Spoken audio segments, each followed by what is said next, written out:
¿En qué consiste el pecado imperdonable? Con el estudio de Mateo capítulo 12 se responderá esta pregunta. Aprendamos a meditar en la palabra. Los discípulos andaban en un campo, tuvieron hambre, arrancaron unas espigas y comenzaron a comer. Los fariseos los criticaron por hacer algo que era ilícito hacer en el día de reposo. El hecho de que Jesús aprobara lo que hicieron sus discípulos es interpretado erróneamente por muchos intérpretes modernos como que si Jesús no practicaba ni enseñaba las observancias de las leyes del Antiguo Testamento, especialmente el cuarto mandamiento que tiene que ver con el sábado. Pero Jesús muchas veces confirmó la vigencia de la ley moral eterna cuando dijo que no había venido a anular la ley, sino a confirmarla. Si guardamos sus mandamientos, permaneceremos en su amor, también mencionó. Por otro lado, Jesús durante todo su ministerio estuvo en conflicto con los dirigentes judíos con respecto a la validez de las leyes y las tradiciones hechas por los hombres. Los fariseos que la salvación, mencionaban que la salvación debía obtenerse mediante la observancia estricta de esas reglas. La vida de un judío se convirtió en un esfuerzo vano e interminable para alcanzar la salvación. Este sistema de justificación por las obras estaba en conflicto con la justificación por la fe. La verdadera observancia del sábado consiste en hacer todo aquello que nos acerque más a Dios y nos ayude a entender mejor su voluntad para con nosotros y la forma en que nos trata, y nos induce a cooperar más eficazmente con Él en nuestra vida y a contribuir para la felicidad y el bienestar de otros. Jesús cita lo que hizo David cuando tuvo necesidad y sintió hambre, él y los que con él estaban. Entró a la casa de Dios y comió los panes de la proposición, panes que solo era permitido comer solo a los sacerdotes. El sábado fue designado y ordenado por un amante creador para el bienestar de la humanidad. El sábado no es contra el hombre. Dios no creó al hombre porque tenía un día de reposo y necesitaba que alguien lo guardara. Más bien, un omnisapiente creador sabía que el hombre, la criatura de sus manos, necesitaba una oportunidad para su crecimiento moral y espiritual, para desarrollar su carácter. Necesitaba tiempo en el cual los intereses y afanes humanos fueran subordinados al estudio del carácter y de la voluntad de Dios, como se revela en la naturaleza y más tarde en la revelación. El día de reposo fue ordenado por Dios para suplir esa necesidad. Dios dispuso que el sábado fuera una bendición, no una carga. Fue dispuesto para aumentar su felicidad y no para que le resultara penoso. Guardar el sábado no consiste esencialmente en la minuciosa observancia de ciertas ceremonias y en abstenerse de ciertos afanes. Pensar de esa manera es perder completamente el verdadero espíritu y los propósitos de la observancia del sábado y es ir en pos de la justificación basada en obras. Nos abstenemos de ciertas tareas, de ciertos afanes, de ciertos temas en nuestro pensamiento y en nuestras conversaciones, no porque al hacer eso pensemos que estamos ganando el favor de Dios. Nos abstenemos de estas cosas a fin de que podamos dedicar nuestro tiempo, nuestras energías y nuestros pensamientos a otras actividades que aumentarán nuestra comprensión de Dios, nuestro aprecio de su bondad, nuestra capacidad para cooperar con Él, nuestra habilidad para servir al Señor y a nuestro prójimo más eficientemente. También Jesús cita como en el día de reposo los sacerdotes profanan en el templo el día de reposo y son sin culpa. Jesús les menciona uno mayor que el templo está aquí. Jesús era el creador del sábado y centro de toda verdadera adoración. Si el templo mismo estaba exento de las restricciones sabáticas que prohibían el trabajo, ¿cómo podría acusarse a Jesús, Señor del templo, dueño de esa casa e indudablemente mayor que ella, de quebrantar el sábado? Para los judíos, el templo era más sagrado que cualquier otra cosa terrenal. Sin embargo, Cristo afirmó en forma audaz que Él era mayor que el templo. Cristo señaló que tanto el templo como el sábado habían sido ordenados para el servicio del hombre y no para enseñorearse de Él. En la frase misericordia quiero, la palabra misericordia bien podría representar el carácter, o sea, los rasgos del carácter que Dios quisiera que su pueblo reflejara. Del mismo modo, la palabra sacrificio representa las formas de religión que tienen la tendencia de anular la religión práctica. En este sentido, misericordia representa la justificación por la fe, así como sacrificio representa la justificación por las obras. Jesús menciona que si los fariseos entendieran esto, no estuvieran criticando ni persiguiendo a los discípulos. Luego se presenta otro caso en el cual los escribas y fariseos se opusieron al proceder de Jesús frente al sábado. Cuando Jesús entra en la sinagoga e encuentra a un hombre que tiene la mano seca, o la mano paralizada debido a un accidente o a los resultados de una enfermedad y no a un defecto congénito. Sus acusadores que se encontraban en ese momento le preguntaron si era lícito sanar en día de reposo. Jesús respondió sanando al hombre y preguntándole si era lícito salvar a una oveja que cae en un hueco en día de reposo, con mayor razón a un hombre que vale más que una oveja. Por lo tanto, era lícito hacer el bien en día de reposo. Cuando Jesús se dio cuenta que los fariseos y herodianos estaban conspirando contra él después que sanó al hombre de la mano seca, se apartó de allí. Aunque mucha gente le seguía y le sanaba a todos, les pedía rigurosamente que no le descubriesen para no despertar prejuicio. Con todo esto se estaba cumpliendo lo dicho por el profeta Isaías, que el siervo llamado era Cristo el Mesías, lleno del Espíritu Santo. Jesús estaba para traer esperanza y restauración a todas las personas. La gente estaba atónita porque Jesús sanó a un endemoniado que estaba ciego y mudo. Se preguntaban, ¿será este el hijo de David? Lo relacionaban con el Mesías, pero le resultaba difícil ver en Jesús, al parecer un hombre común, al Mesías de la profecía.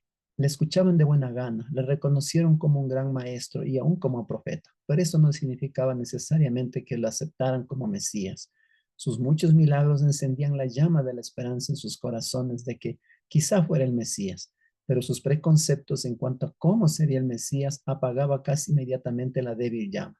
Evidentemente, la tenue esperanza de la gente de que Jesús podría ser el Mesías de la profecía airó a los fariseos. Cuanto mayor era la evidencia de la divinidad de Jesús, tanto mayores eran su ira y su odio. Por esto, algunos de los enemigos de Jesús finalmente llegaron a cometer el pecado imperdonable.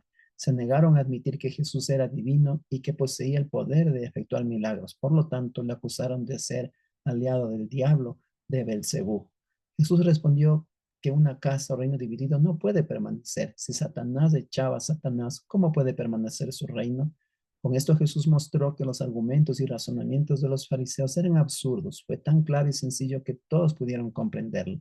Satanás asume que el mundo es de él y que se le ha entregado a él. Desde ese punto de vista, este mundo es su casa y los seres humanos que estaban en él eran sus bienes. Cristo vino a libertar a los cautivos de Satanás, primero de la cárcel del pecado y después de la cárcel de la muerte. Al echar fuera demonios, Cristo estaba arrebatándole a Satanás sus víctimas, estaba saqueando sus bienes. El que ata al hombre fuerte debe ser más fuerte que él. Solo Dios es más fuerte que Satanás. Los milagros de Cristo no dan testimonio de una alianza con Satanás, sino de que estaba en guerra contra él. En el gran conflicto por el alma del hombre, no hay territorio neutral. Todos son leales o traidores. El que no esté enteramente de parte de Cristo está enteramente de parte del enemigo. Salvo una excepción, todo pecado y blasfemia puede perdonarse. Es precisamente pecado contra el Espíritu Santo y es precisamente contra el poder del Espíritu Santo en Jesús. Al hacer los milagros, los fariseos se estaban yendo en contra. Este deliberado rechazo de la luz los estaba llevando paso a paso a blasfemar contra el Espíritu. La blasfemia contra el Espíritu Santo, o sea, el pecado imperdonable, consiste en la resistencia progresiva a la verdad y culmina en una decisión final e irrevocable en contra de ella, hecha deliberadamente y sabiendo muy bien que al proceder así se está escogiendo seguir una conducta propia que se opone a la voluntad divina. La conciencia puede volverse insensible a tal punto de cauterizarse silenciando la influencia del Espíritu Santo. Jesús destaca que a una persona se le conoce por sus frutos, así como a un árbol se le conoce por sus frutos. Un hombre malo no puede hablar lo bueno siendo malo, porque la abundancia del corazón habla la boca. Las palabras que se pronuncian son en mayor o menor grado un reflejo de los pensamientos que llenan la mente. No puede ser de otro modo.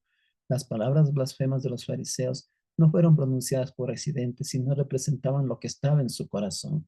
Las palabras de una persona muestran lo que piensa. En el día del juicio, por las palabras seremos condenados o justificados. Cuando le pidieron a Jesús una señal, los escribas y fariseos no estaban aceptando que Jesús tuviera alguna autoridad especial. En vista del notable milagro que Jesús acaba de realizar, la exigencia de ver una señal era en verdad un insulto. Esto implicaba que lo que había ocurrido no era un milagro y sutilmente insinuaban que hasta ese momento Cristo no había dado ninguna evidencia de sus pretensiones sobrenaturales. Jesús responde que no les dará señal sino la señal del profeta Jonás. Así como estuvo Jonás en el vientre del gran pez 3 días y 3 noches, así estará el Hijo del Hombre en el corazón de la tierra 3 días y 3 noches. Sin duda, Cristo se refería aquí al tiempo que pasaría en la tumba de José, desde las últimas horas de la tarde del viernes hasta las primeras horas de la mañana del domingo. A pesar de que Jonás no realizó milagros, hasta donde sabemos, aceptaron sus mensajes por la autoridad que demostraba porque llegó a sus corazones. Lo mismo debería haber ocurrido con los escribas y fariseos, porque el mensaje de Cristo presentaba ciertamente llevaba con él la evidencia convincente de la autoridad de Jesús. Pero además de las palabras que pronunció, obró muchas maravillas, siendo un testimonio adicional, Jesús era más que Jonás. Lo mismo sucedió con Salomón cuando fue visitado por la reina de Sabá. La sabiduría de Salomón convenció a la reina que Dios estaba con el rey. Al igual que Jonás, Salomón no hizo ningún milagro, sus palabras bastaron. Jesús era más que Salomón. En el contexto del pecado imperdonable, Jesús hace referencia al espíritu inmundo o demonio que sale del hombre. El consejo que se da aquí se aplica a los que han escuchado de buena gana el mensaje evangélico, pero que no se han entregado al Espíritu Santo. Esa gente no había cometido aún el pecado imperdonable y Jesús advierte que no lo hagan. En el caso de las enfermedades, las recaídas suelen ser mucho más graves que la enfermedad inicial. Muchas veces la recaída ocurre porque el paciente no se da cuenta de su debilidad física y confía demasiado en sí mismo. Cuando una persona se está recuperando de la enfermedad del pecado, debería confiar plenamente en los méritos y en el poder de Cristo. La religión cristiana no consiste principalmente en abstenerse del mal, sino en aplicar la mente y la vida a lo bueno con inteligencia y diligencia. No basta que los demonios ya sean literales o figurados, sean echados del corazón y de la mente. El Espíritu de Dios debe entrar en la vida y controlar el pensamiento y la conducta. No basta odiar el mal, debemos amar y atesorar ardientemente lo bueno.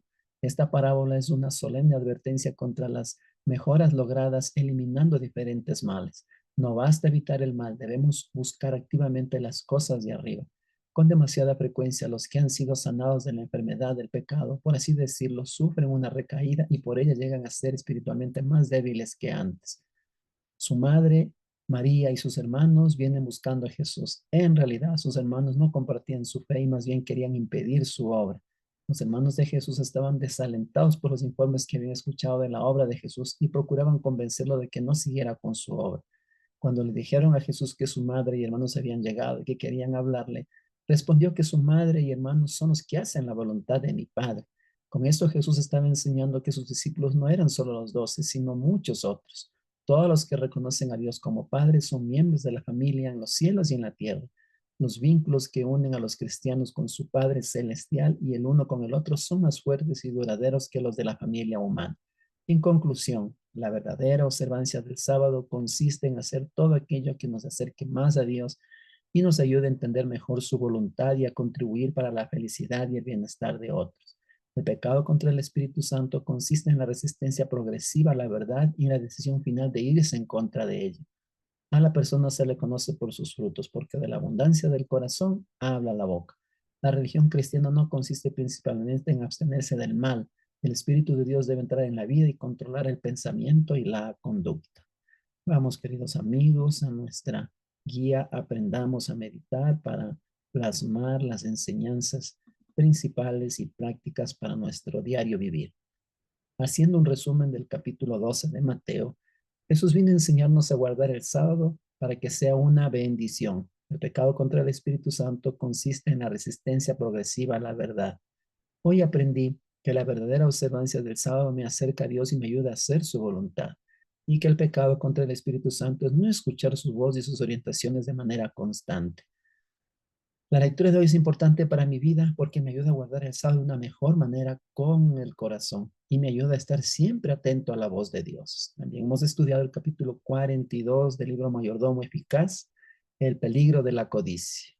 Y aquí nosotros tenemos un resumen. Los hijos de Dios debemos cuidarnos de no cultivar el amor al dinero, a las casas y a las tierras hasta que sean, a tal punto que sean absorbidas las facultades de la mente y el ser y se desplace el amor de Dios y a las almas por las que Cristo murió. Vamos a inclinar nuestros rostros para orar.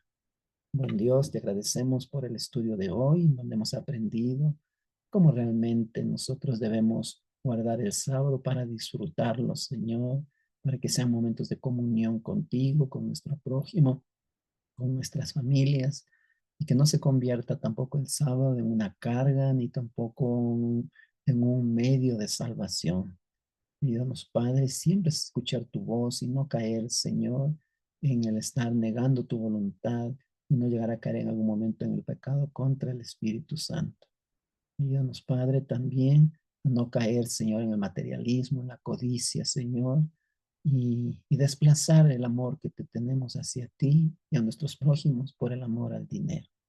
Aquí estamos, Padre, para que nos uses de una manera grande y hermosa. En el nombre de Jesús. Amén.